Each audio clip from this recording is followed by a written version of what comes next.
What is going on, guys? Slickby here, and today we're going to be talking about something that I've semi-touched on in the past. That is how to play Sim. So there's this whole thing where a lot of people think Sim is difficult, and to an extent, it is more difficult because it handicaps you. You don't have as wide of a field of view. You can't see your vehicle. It just seems a little strange at first. A lot of people are afraid to, watch or play Sim. For example, I got a couple comments last time I played Sim, and it was like, go back to RB, play some more RB, because they think that it's less interesting, which is odd to me because I always find that in Sim battles I have more action than in RB battles. Because RB, it's pretty easy to spot people, it's pretty easy to knock people off. Sim has a little bit more skill required with the gun sight and dealing with parallax. So what we're going to talk about today is just some tips. I think I've done this in the past, but I just want to do an updated version. Tips on how to get started in Sim, how to play a little bit better, and just do better overall in Sim. So the first thing is take a tank that you've played before, that you understand first. This is when you're learning. Now, you can grind tanks a lot easier in Sim, in my opinion, and a lot faster if you play them in Sim. But I would not say start out in a tank that's stock. You want to use something that you already have almost spaded with a good crew, that you understand the tank. And the next thing is learning the gun sight.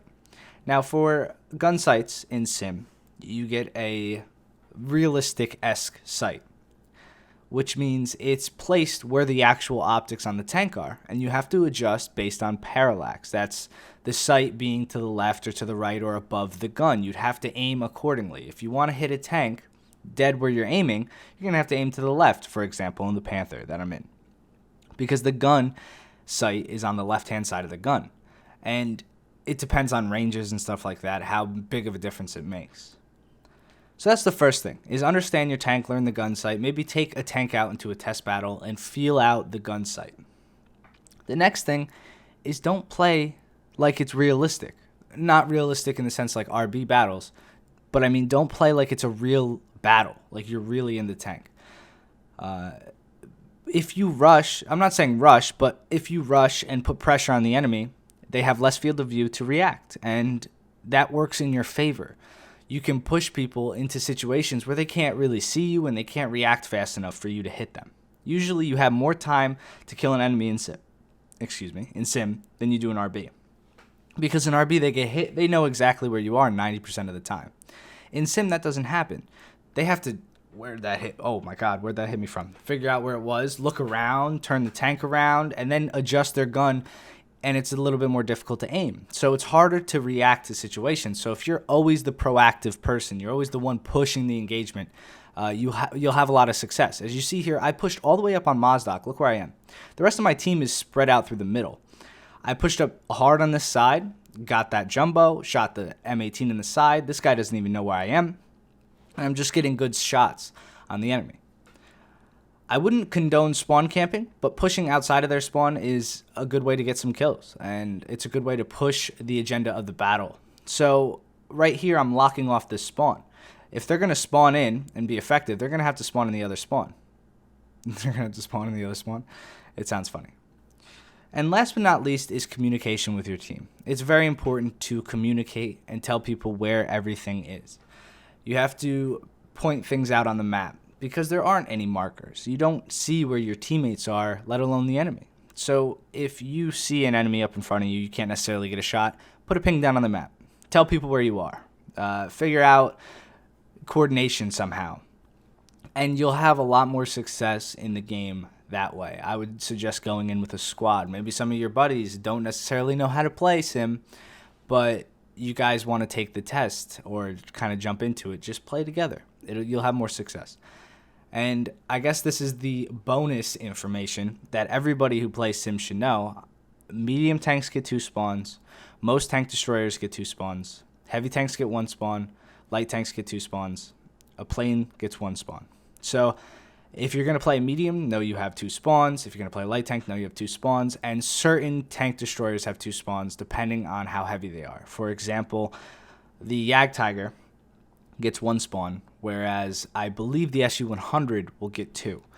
I think that's a little bit of an issue because the Jagdpanther only gets 1, which is kind of stupid, but neither here nor there. You get what I'm saying. Like the M18, which is technically a tank destroyer, will get 2 spawns. The M10 will get 2 spawns.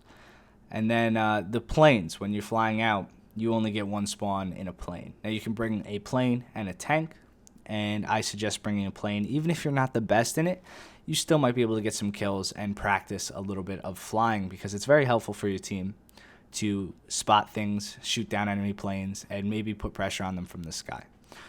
So other than that, I would say learn the maps, just feel comfortable in the tank you're playing, and you will have a lot more success in Sim than you think. And the reason I'm making this video is because I love Sim.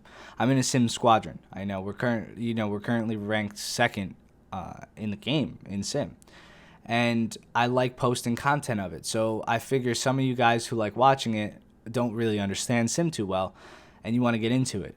And it's kind of daunting to watch. You don't understand necessarily what's going on or how good that is. So I picked a good game I had. This is a very good game. I'm not trying to toot my own horn, but I played well. And it utilized the mobility of the Panther, the armor of the Panther, the gun of the Panther. Pretty much everything of this tank was utilized in this game because it flanked, it had long-range sniping, it had close-range sniping, it bounced a couple shots, just playing the situations correctly. And I don't do this every game, but the game that I do it, I might as well post it so you guys can see. So I hope you guys enjoyed this little bit of an informative video. Let me know how successful you are. If any of this stuff was helpful to you, let me know in the comments. And feel free to carry it over to RB. I guarantee some of the stuff that you learned in this video will help you playing RB and stuff like that. Also, is this video more contrasty than the other ones? I have no idea why. I just logged into my computer today, and it seems like it's a little bit more contrasty. And I have no idea why. But regardless, I'll see you guys in the next one later on today. Hope you all have a fantastic Monday. Peace, peace.